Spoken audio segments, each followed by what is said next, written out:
Indian Premier League 2026 match number 63 Chennai Super Kings vs Sunrise Hyderabad. Match played at Ma Sidambaram Stadium, Chennai. Chennai Super Kings won the toss, elected to bat first. Chennai Super Kings 20 overs 180 runs, lost by 7 wickets.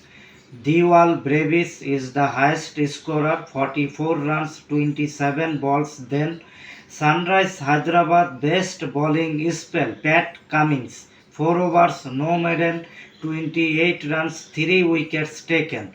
Sunrise Hyderabad 19 overs, 181 runs, lost by 5 wickets.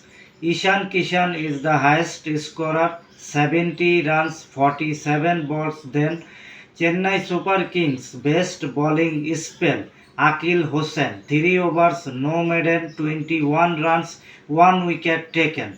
Sunrise Hyderabad won by 5 wickets in this match. Player of the match, Ishan Kishan. Congratulations, Sunrise Hyderabad.